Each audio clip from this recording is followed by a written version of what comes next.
दोस्तों नमस्कार। तो जैसा कि आप स्क्रीन पर देख रहे हैं, हम लोग पढ़ने वाले हैं बीपीएससी मुख्य परीक्षा सामान्य अध्ययन। ठीक है, इसमें प्रथम और द्वितीय प्रश्न पत्र दोनों हैं। तो हम लोग सबसे पहला जो वीडियो आएगा ये एक मैराथन सीरीज की तरह होगा। ठीक है, और इस मैराथन सीरीज में हम लोग पूरे इतिहास, ठीक है, इतिहास एवं कला एवं संस्कृति,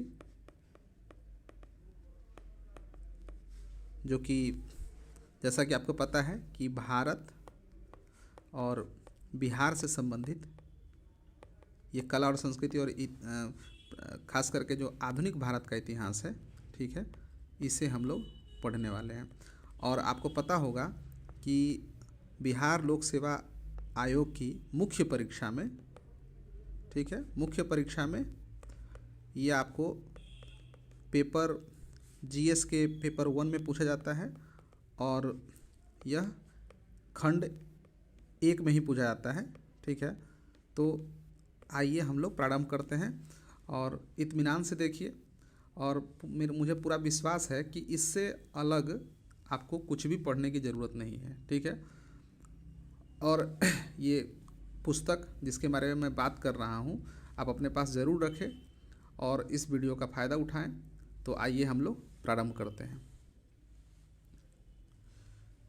तो इसमें सबसे पहला है ब्रिटिश शासन के विरुद्ध नागरिक एवं जनजातीय विद्रोह। ठीक है, तो दोस्तों मैं आपको बता दूं कि जनजातीय विद्रोह और नागरिक आंदोलन की बात करें तो आपसे इसमें 2 प्रश्न ही पूछे जाते हैं। एक तो संथाल हुल के विषय में पूछा जाता है, संथाल विद्रोह के बारे में, और दूसरा जो पूछा जाता है वो है आपका मुंडा विद्रोह। ठीक है, मुंडा विद्रोह ये आपसे पूछा जाता है। तो इन 2 के बारे में तो आप देख रहे हैं कि इसमें विस्तार पूर्वक दिया गया है, जिससे आप 38 नंबर का क्वेश्चन हो या 8 या 7 नंबर का क्वेश्चन हो आप लिख सकते हैं। ठीक है, तो फिर इतना पढ़ने की आवश्यकता क्यों है? तो दोस्तों मैं आपको बता दूं कि इतना पढ़ने की आवश्यकता आपको है अगर आप बिहार लोक सेवा आयोग मुख्य परीक्षा की अगर बात करें तो आपके पास शब्द होने चाहिए जनजातीय विद्रोह के विषय में, या कुछ बैकग्राउंड होनी चाहिए। ऐसा नहीं है कि केवल अगर संथाल विद्रोह पूछा जाता है तो केवल और केवल हम लोग संथाल विद्रोह के बारे में ही पढ़ेंगे, क्योंकि आप जानते हैं कि जनजातीय विद्रोह जब शुरू हुआ था तो केवल संथाल और मुंडा ही थोड़ी हुआ था, बहुत सारे विद्रोह हुए थे और उसी में से हम लोग देखते हैं संथाल और मुंडा आते हैं। ठीक है, तो एक बैकग्राउंड मिल जाएगा। दूसरा है कि जब आप भूमिका लिखेंगे तो भूमिका लिखने में भी आपको काफ़ी सहूलियत होगी, भूमिका निष्कर्ष लिखने में। और कुछ बातें ऐसी होती है जब संथाल विद्रोह और मुंडा विद्रोह के बारे में आप लिख रहे हो तो कहीं ना कहीं हो विद्रोह, सन्यासी विद्रोह, जैसा कि आप देख रहे हैं यहाँ पर सन्यासी, कोल, अहोम विद्रोह, खासी विद्रोह, जो कई सारे नागरिक और जनजातीय विद्रोह हुए हैं उसके बारे में कुछ ना कुछ आपको लिखना होता है। ठीक है, कुछ अंक प्राप्त करने के लिए, या यूँ कहें कि अपने जो कंटेंट है, अपने जो उत्तर है उसको रिच करने के लिए हम लोग ऐसा करते हैं। तो ये बिल्कुल मत समझे कि इसमें जो बहुत सारे आंदोलन लिखे गए हैं, बहुत सारे विद्रोह हैं, उसके बारे में पढ़ने से आपको कुछ अनर्गल पढ़ना पड़ रहा है, ऐसा बिल्कुल नहीं है। तो चलिए शुरू करते हैं। तो ब्रिटिश शासन के विरुद्ध नागरिक एवं जनजातीय विद्रोह। तो हम लोग देखें कि ब्रिटिश शासन ने औपनिवेशिकरण की प्रक्रिया के तहत भारत की राजनीतिक, आर्थिक और सामाजिक व्यवस्था में आमूलचूल परिवर्तन किए, जिसके परिणाम स्वरूप ब्रिटिश सत्ता के विरुद्ध अनेक आंदोलन, विद्रोह तथा सैनिक विप्लव हुए। ठीक है, विप्लव का मतलब होता है विद्रोह या युद्ध। तो इन सभी आंदोलनों तथा विद्रोहों के प्रमुख कारणों में भारतीय शासन में विदेशी हस्तक्षेप, प्रशासनिक परिवर्तनों का होना, अर्थव्यवस्था का नष्ट होना, ग्रामीण निर्भरता की समाप्ति तथा अंग्रेजों की जो करों से संबंधित अनेक भू राजस्व नीतियाँ थी, जो आप जानते होंगे, विभिन्न भू राजस्व नीतियाँ, तो इसमें शामिल थे। ब्रिटिश शासन के विरुद्ध विद्रोह तथा आंदोलन उनकी बर्बरता तथा निरंकुशता का परिणाम थे, जिसने भारतीय जनमानस को झकझोर दिया। इन आंदोलनों, विद्रोहों को इस प्रकार समझा जा सकता है। ठीक है, तो नीचे दिए गए हैं नागरिक और जनजातीय विद्रोह, इसे हम लोग देखते हैं। तो ब्रिटिश हुकूमत और भारतीय शोषकों जैसे कि जमींदार, राजा रजवाड़े, कुलीन वर्ग आदि के खिलाफ 18वीं सदी से ही सामान्य नागरिक, कृषक, तथा जनजातीय लोग अपना असंतोष प्रकट करने लगे थे।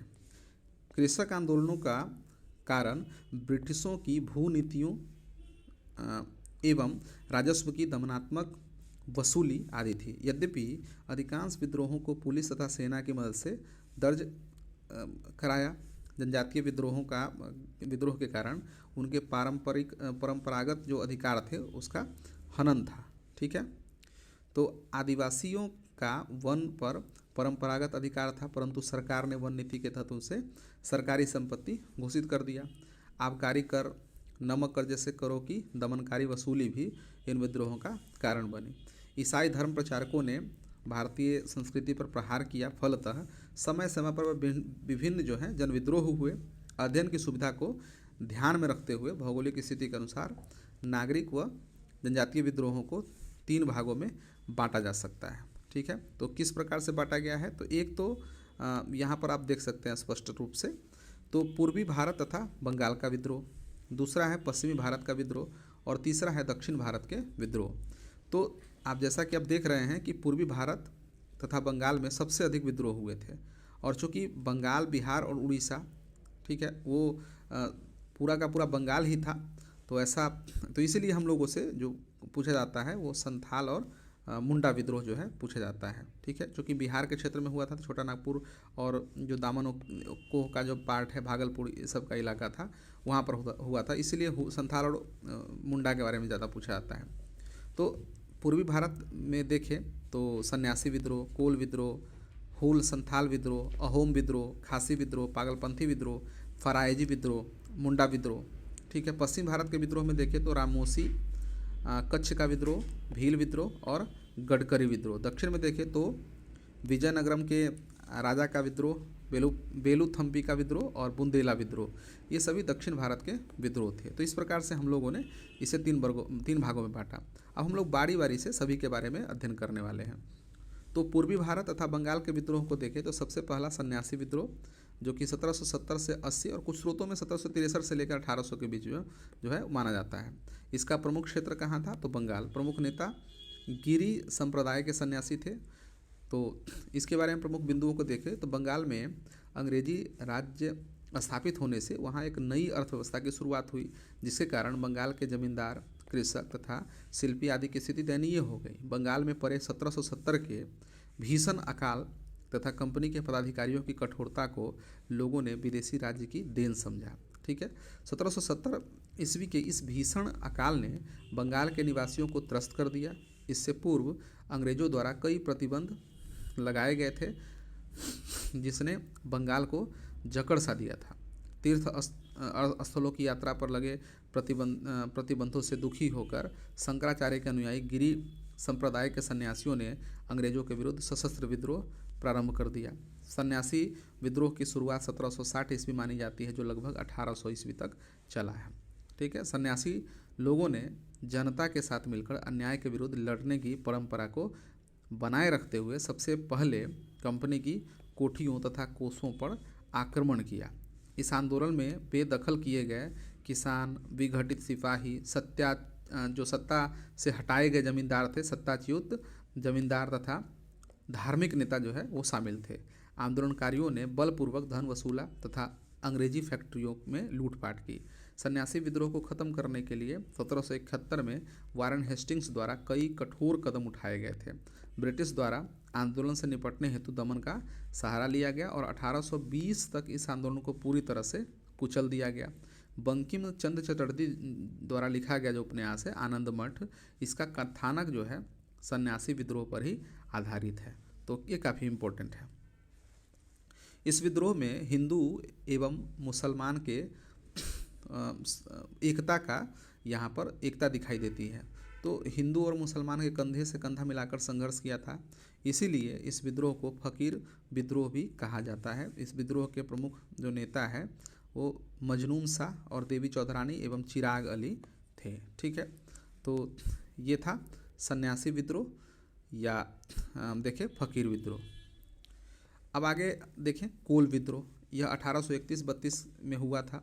प्रमुख क्षेत्र देखें तो छोटा नागपुर, और इसके जो नेता थे, प्रमुख नेता बुद्धू भगत और गंगा नारायण। ठीक है, तो मैदानी लोगों द्वारा कोल कहे जाने वाले, ठीक है, कोल कहे जाने वाले छोटा नागपुर क्षेत्र में मुंडा, उरांव, हो, ठीक है, याद रखें, मुंडा, उरांव, हो आदि जनजातियाँ निवास करती थी। छोटा नागपुर के कोलों के विद्रोह के प्रमुख कारण इस प्रकार हैं। यहाँ दिया गया है 1822 ईस्वी में ब्रिटिश सरकार द्वारा चावल से बनने वाली शराब जिसे आदिवासी लोग उपयोग में लाते थे उस पर उत्पाद शुल्क का लगाया जाना। दूसरा है कि अंग्रेजों की स्थायी बंदोबस्त व्यवस्था ने भी आदिवासियों में असंतोष को बढ़ाया। तीसरा है ब्रिटिश सरकार द्वारा कोलों की भूमि छीनकर मुस्लिम कृषकों तथा सिखों को दे दी गई। इसके बाद देखें तो 1831 ईस्वी में बुद्धो भगत के नेतृत्व में कोलों ने कई विदेशियों अथवा बाहर के लोगों को या तो जला दिया या उनकी हत्या कर दी।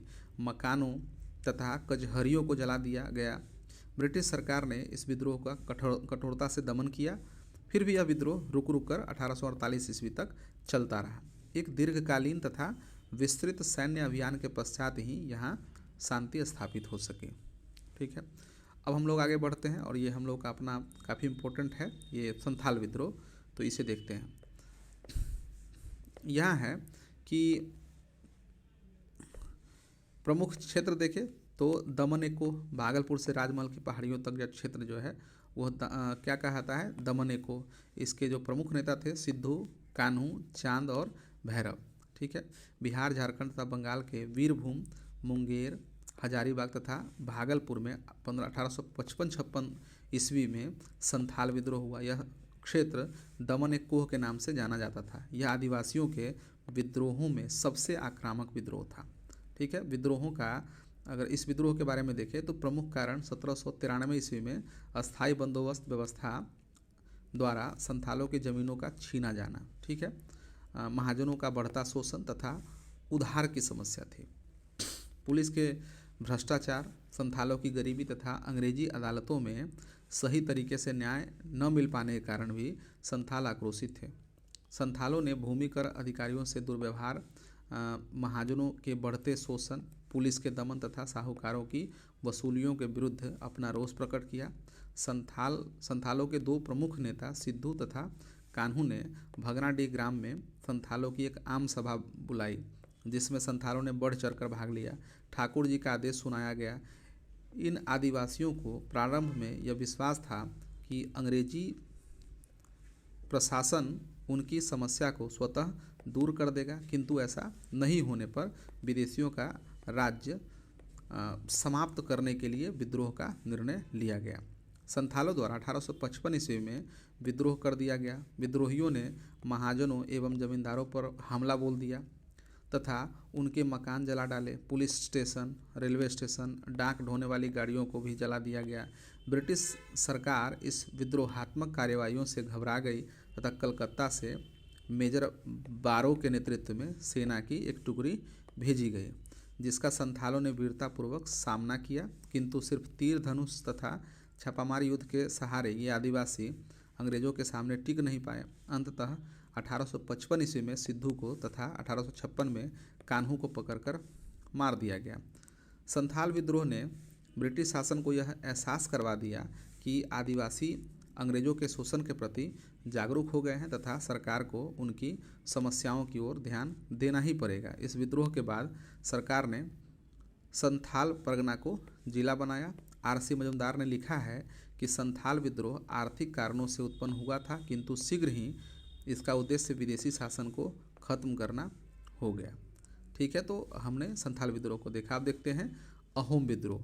ठीक है, प्रमुख क्षेत्र को देखें तो असम और प्रमुख नेता गोमधर कुंवर और रूपचंद्र कोनहार। ठीक है, अंग्रेजों ने यह वचन दिया था कि वे प्रथम बर्मा युद्ध 1824 से 26 ईस्वी के बाद असम से लौट जाएंगे, परंतु इसके विपरीत उन्होंने असम को कंपनी के शासन के अधीन लाने का प्रयास प्रारंभ कर दिया। जब अंग्रेजों ने अहोम प्रदेश को अपना प्रदेश में शामिल करने का प्रयास किया तो विद्रोह फूट पड़ा। 1828 में अहोम लोगों ने गोमधर कुंवर को अपना राजा घोषित कर रंगपुर पर चढ़ाई की योजना बनाई, किंतु विद्रोह सफल न हो सका। गोमधर ने आत्मसमर्पण कर दिया। उसे 7 वर्ष की सज़ा सुनाई गई। एक बार फिर असमियों ने रूपचंद्र कोनार के नेतृत्व में 1830 ईस्वी में विद्रोह की योजना बनाई, किंतु कंपनी के अच्छे सैन्य बल के कारण यह विद्रोह भी असफल रहा तथा रूपचंद्र कुनहार को गिरफ्तार कर लिया गया। इसके पश्चात कंपनी ने शांति की नीति अपनाई तथा उत्तरी असम को 1830 ईस्वी में महाराजा पुरंदर सिंह को सौंप दिया गया। इस प्रकार अहोम विद्रोह को कुचल दिया गया। अब हम लोग देख लेते हैं खासी विद्रोह 1827 से लेके 1833 ईस्वी के बीच। तो प्रमुख क्षेत्र देखें तो मेघालय और असम। इसके प्रमुख नेता तीरथ सिंह। खासी लोग मेघालय में फैली जयंतिया तथा गारो पहाड़ियों के बीच निवास करते हैं, ठीक है, जहां उनके अलग अलग शक्ति संपन्न राज्य थे। बर्मा युद्ध के बाद अंग्रेजों ने इस क्षेत्र पर अधिकार कर लिया। ब्रह्मपुत्र नदी घाटी क्षेत्र पर अंग्रेजों ने अपना आधिपत्य स्थापित किया तथा इस घाटी क्षेत्र को सिलहट से जोड़ने के लिए एक सैनिक मार्ग की योजना बनाई, जिसके निर्माण के लिए खासी लोगों की जबरन भर्ती की गई। फलतः उनमें असंतोष बढ़ा। ब्रिटिश सरकार द्वारा छत्तर सिंह को इस प्रदेश का जमींदार नियुक्त किया गया तथा उन्हें सड़क बनाने की अनुमति प्रदान की गई। खासी मुखिया तीरथ सिंह ने इस योजना का तीव्र विरोध किया तथा इस क्षेत्र की जनजातियों गारो, खामपटी और सिंहपो की सहायता से विदेशी लोगों को निकालने का प्रयत्न किया। 1833 ईस्वी में सैन्य बल का प्रयोग न करने तथा मृत्युदंड न देने की शर्त पर इन लोगों ने आत्मसमर्पण किया तथा खासी विद्रोह समाप्त हो गया। ठीक है, अब आगे बढ़ते हैं और देखते हैं पागलपंथी विद्रोह। प्रमुख क्षेत्र उत्तर पूर्वी क्षेत्र बंगाल। इसके जो प्रमुख नेता थे टीपू मीर। उत्तरी बंगाल में प्रभावशाली पागलपंथी विद्रोह एक अर्ध धार्मिक संप्रदाय के द्वारा करम शाह के नेतृत्व में चलाया गया था। उत्तर पूर्वी क्षेत्र में हिंदू, मुसलमान, गारो तथा जांग आदिवासी इस पंथ के समर्थक थे। टीपू यानी करम शाह का पुत्र धार्मिक तथा राजनीतिक उद्देश्यों से प्रेरित था।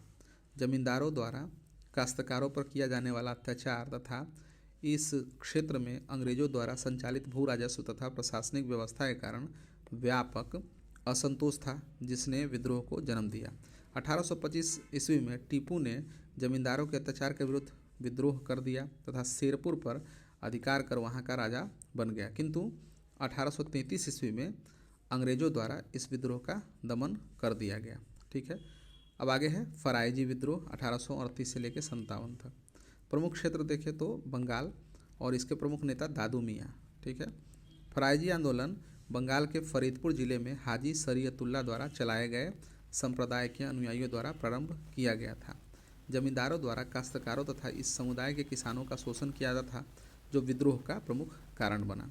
इसका प्रमुख उद्देश्य बंगाल से ब्रिटिश सरकार को निकालकर मुस्लिम शासन स्थापित करना था, अतः ये ब्रिटिश सरकार की स्थापना के विरोधी थे।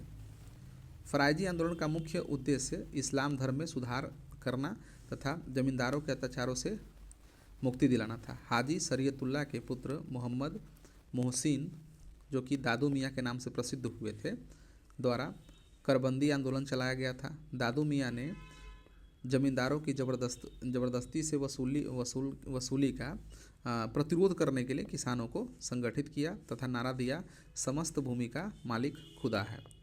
मोहम्मद मोहसिन ने बंगाल के गरीब किसानों के बीच लोकप्रियता अर्जित की तथा उनके बल पर एक सशक्त एवं प्रभावी आंदोलन चलाया, किंतु 1831 में फराइजी आंदोलन का ब्रिटिश सरकार द्वारा दमन कर दिया गया।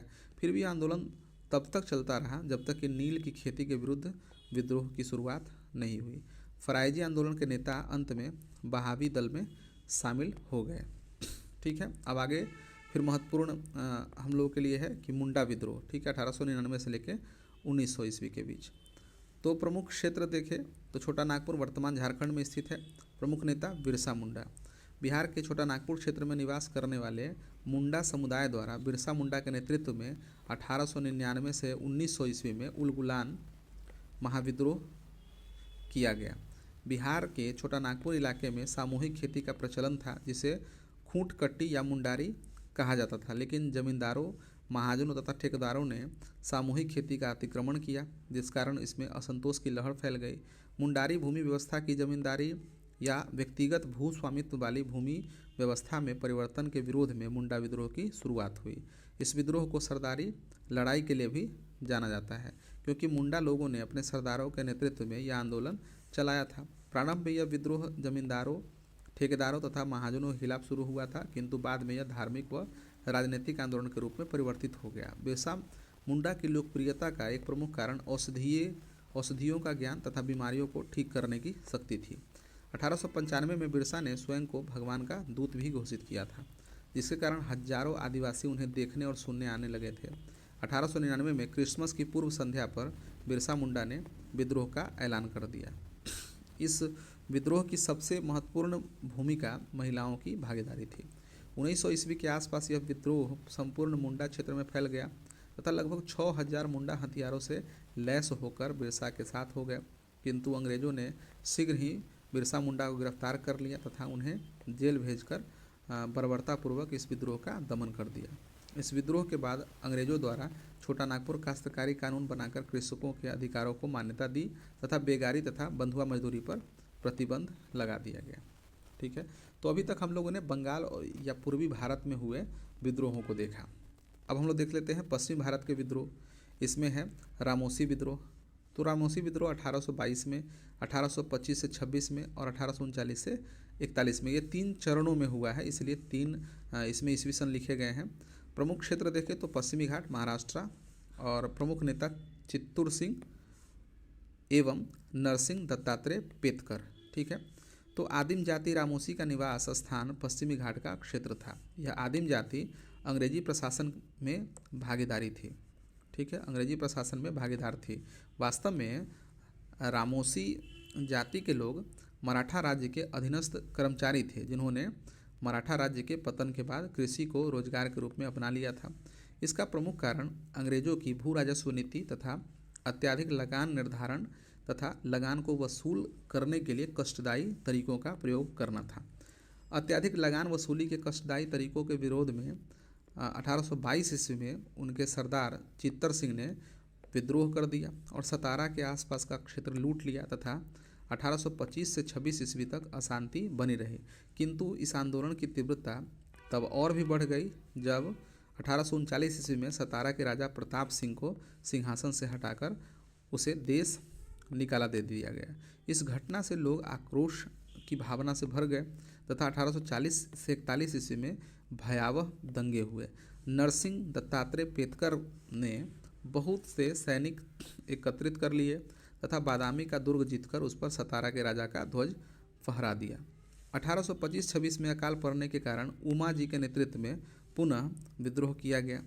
ब्रिटिश सरकार ने विद्रोह को दबाने के लिए रामोसियों को भूमि अनुदान दिए और पर्वतीय पुलिस में भर्ती किया। 1840-41 ईस्वी के उपद्रव को दबाने के लिए अधिक शक्तिशाली सेना का प्रयोग करके ही इस प्रदेश में शांति स्थापित की जा सकी। अब आगे देखते हैं कच्छ का विद्रोह। ठीक है, कच्छ का विद्रोह हुआ 1819 से लेकर 1831 ईस्वी तक। प्रमुख क्षेत्र देखें तो कच्छ तथा काठियावाड़ गुजरात। प्रमुख नेता राजा भारमल तथा झरेजा। तो अंग्रेजी सरकार के विरुद्ध कच्छ और काठियावाड़ में विद्रोह हुआ। संघर्ष का वास्तविक कारण कच्छ के राजा भारमल और झरेजा के समर्थक सरदारों का रोष था। ठीक है, तो ब्रिटिश शासन द्वारा अत्यधिक भूमि कर की वसूली की जाती थी। कच्छ के राजा भारमल को जब अंग्रेजों ने हटाकर उसके अल्पवयस्क पुत्र को गद्दी पर बैठाया तो भारमल और उसके समर्थक सरदार झरेजा ने विद्रोह कर दिया। प्रदेश में अंग्रेज रेजिडेंट के अधीन एक प्रतिशासक परिषद ने स्थान ले लिया, जिसने लोगों पर अत्यधिक भूमि कर लगाए। विद्रोहियों ने भारमल को पुनः स्थापित करने की मांग की। अंग्रेजों ने इस विद्रोह को दबाने के लिए अथक प्रयास किए, लेकिन 1831 ईस्वी में भारमल को पुनः गद्दी पर बैठाने के बाद ही यह विद्रोह शांत हो पाया। ठीक है, अब हम लोग देख लेते हैं भील विद्रोह। प्रमुख क्षेत्र देखें तो पश्चिमी तट का खान देश जिला। प्रमुख नेता सरदार दशरथ, सेवरम, भागोजी तथा काजल सिंह। महाराष्ट्र का खानदेश जिला आदिम जाति भीलों का निवास स्थान था। आदिम जाति भील खानदेश पर अंग्रेजी आधिपत्य से भयभीत थे। 1812 से 19 ईस्वी के आसपास जब महाराष्ट्र के खान देश पर अंग्रेजों का आधिपत्य स्थापित हो गया तो भीलों ने अपने नए स्वामी अंग्रेजों के विरुद्ध विद्रोह कर दिया। ठीक है। कृषि संबंधी कर की वृद्धि ने भी भीलों में असंतोष की भावना को बढ़ाया। अंग्रेजों ने इस विद्रोह को दबाने के लिए जब सेना की टुकड़ियां भेजी तो भीलों में और भी उत्तेजना बढ़ गई। इसके दो प्रमुख कारण थे। पहला, अंग्रेजों की बर्मा में मिली असफलता। दूसरा, भीलों को मराठों का समर्थन प्राप्त होना। 1820 ईस्वी में इस विद्रोह का नेतृत्व सरदार दशरथ ने किया। 1825 में पुनः भीलों ने सेवरम के नेतृत्व में विद्रोह किया। विद्रोह की तीव्रता इतनी अधिक थी कि यह 1857 ईस्वी तक चलता रहा तथा 1857 ईस्वी में भागो जी और काजल सिंह जैसे नेताओं ने अंग्रेजों से लोहा लिया, किंतु अंग्रेजों द्वारा बड़ी कठोरता से इस विद्रोह का दमन कर दिया गया। अब देख लेते हैं गडकरी विद्रोह 1844 ईस्वी में। ब्रिटिश सरकार द्वारा जब कोल्हापुर राज्य महाराष्ट्र में जब प्रशासनिक पुनर्गठन का प्रयास किया गया तो लोगों में रोष की लहर फैल गई। वंशानुगत सैनिक जाति गडकरी, जो मराठों के दुर्ग में सैनिक के रूप में काम करती थी, उनकी छटनी कर दी गई, जिसके कारण गडकरी लोगों ने विद्रोह कर दिया। इस विद्रोह का नेतृत्व दाजी कृष्ण पंडित ने किया। सरकार को इस विद्रोह को दबाने के लिए काफ़ी संघर्ष करना पड़ा। तो हमने पश्चिमी भारत के जो विद्रोह हुए उसे भी हम लोग ने पढ़ लिया है। अब तीसरा देखते हैं दक्षिण भारत के विद्रोह। विजयनगरम के राजा का विद्रोह 1794। तो 1765 ईस्वी की ईस्ट इंडिया कंपनी ने विजयनगरम के उत्तरी जिलों पर आधिपत्य स्थापित करने के पश्चात वहां बहुत कठोरता दिखाई। ब्रिटिश कंपनी द्वारा विजयनगरम के तात्कालिक राजा को अपनी सेना भंग करने तथा 3 लाख रुपए की भेंट देने के लिए विवश किया। विजयनगरम के राजा को अंग्रेज रेजिडेंट रखने के लिए विवश किया। इस प्रकार जब कंपनी द्वारा राजा से अपनी सेना भंग करने तथा अतिरिक्त रुपए की मांग की गई तो उसने कंपनी की मांग को अस्वीकार कर दिया। परिणाम स्वरूप राजा की जागीर जब्त कर ली गई। इस पर राजा ने विद्रोह कर दिया। इस विद्रोह में राजा को उसकी जनता तथा सेना का पूर्ण समर्थन प्राप्त था और विद्रोह का दमन कर दिया गया। इस विद्रोह के पश्चात ईस्ट इंडिया कंपनी द्वारा राजा के बड़े पुत्र को जागीर वापस दे दी गई तथा धन की मांग में भी कमी कर दी गई। ठीक है। अब है अगला वेलुथम्पी का विद्रोह। तो 1808 से लेकर के 1809 के बीच प्रमुख क्षेत्र देखें तो त्रावणकोर केरल में यह विद्रोह हुआ। प्रमुख नेता देखें तो दीवान वेलुथम्पी इसके नेता थे। 1805 ईस्वी में वेलेजली ने साम्राज्य विस्तार की नीति के तहत त्रावणकोर के शासक पर भी सहायक संधि को अपनाने का दबाव डाला। ठीक है। किंतु राजा इस सहायक संधि से अप्रसन्न था। उसने कंपनी को धन भी नहीं दिया। इस धन को वसूल करने के लिए अंग्रेज रेजिडेंट धृष्टतापूर्ण व्यवहार करने लगा तथा शासक को भी हटा दिया। इसके विरोध में उसने दीवान वेलुथम्पी ने विद्रोह कर दिया। इस विद्रोह को नायर बटालियन ने अपना समर्थन दिया। वेलुथम्पी का विद्रोह 1857 की क्रांति का पूर्वगामी कहा जाता है। अंग्रेजों से हुई लड़ाई में वेलुथम्पी घायल हो गया और जंगल की ओर भाग गया, जहां उसकी मृत्यु हो गई। मृत्यु के बाद भी अंग्रेजी सेना ने उसे सार्वजनिक रूप से फांसी पर लटका दिया। ठीक है। तो अब देखते हैं बुंदेला विद्रोह जो कि 1842 में हुआ है। प्रमुख क्षेत्र बुंदेलखंड मध्य प्रदेश में और प्रमुख नेता देखें तो मधुकर शाह। अंग्रेजों ने नर्मदा घाटी में प्रशासकीय नियंत्रण तो कर लिया, किंतु वे जन के मन को नहीं जीत सके। ब्रिटिश शासन की दमनकारी भू राजस्व नीति के विरोध में बुंदेलखंड के सागर और दमोह इलाके में बुंदेला लोगों ने अंग्रेजों के विरुद्ध विद्रोह कर दिया।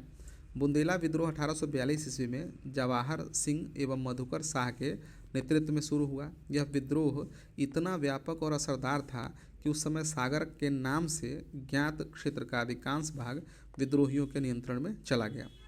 इस प्रदेश में जबलपुर, सागर, दमोह, बैतूल, सिवनी, मंडला, नरसिंहपुर और होशंगाबाद आदि जिले सम्मिलित थे। इस उग्र खूनी विद्रोह में विद्रोहियों ने अनेक अंग्रेज अधिकारियों की हत्या कर दी और उन्हें इस इलाके से पीछे खदेड़ दिया। बुंदेला विद्रोह का एक महत्वपूर्ण कारण था बर्ड कमीशन। ठीक है। बर्ड कमीशन के प्रतिवेदन पर महलवारी व्यवस्था को लागू किया जाना। इस व्यवस्था के द्वारा 1836 ईस्वी में अंग्रेजों ने उत्तर पश्चिमी प्रांत नामक एक नया प्रांत बनाया, जिसमें आधुनिक मध्य प्रदेश के 2 जिले सागर एवं दमोह शामिल थे। महलवारी व्यवस्था में 20 वर्षों के लिए लगान का निर्धारण बढ़ी हुई दर पर वसूल किया गया, जिससे यहाँ के जमींदार नाराज हो गए। जब उनसे लगान ज़बरदस्ती वसूल किया जाने लगा तो बुंदेलखंड में सागर अंचल के बुंदेला राजपूत, गोंड तथा लोधी राजाओं जमींदारों ने अंग्रेजों के विरुद्ध क्रांति का झंडा उठा लिया। इनमें मदनपुर के ढिल्लन शाह, हीरापुर के राजा हृदय शाह, जैतपुर के राजा परीक्षित, चीरगांव के जागीर राव, बसंत सिंह, झीझन के दीवान देशपत बुंदेला आदि क्रांति के नायक थे। लेकिन चरखारी के राजा के असहयोग और अंग्रेजी परस्ती के कारण बुंदेला विद्रोह सफल नहीं हो सका। यद्यपि विद्रोह तो दबा दिया गया, किंतु दमन ने राजा के मन में अंग्रेजों के विरुद्ध क्रोध और घृणा के भाव को और अधिक तीव्र कर दिया। यही कारण था कि 1857 ईस्वी के विद्रोह की आग में नर्मदा घाटी के कई क्षेत्र सुलग उठे। नगर और किलों को छोड़कर पूरा सागर और दमोह जिला विद्रोहियों के नियंत्रण में आ गया। 1857 की क्रांति से 15 वर्ष पहले हुआ बुंदेला विद्रोह इतना प्रभावशाली था कि इस पर मधुकर कौकटक नामक नाटक भी लिखा जा चुका है। ठीक है, तो इस प्रकार से दोस्तों हमने ये जो आपका जनजातीय और जन विद्रोह था इसे हम लोगों ने देखा। ठीक है।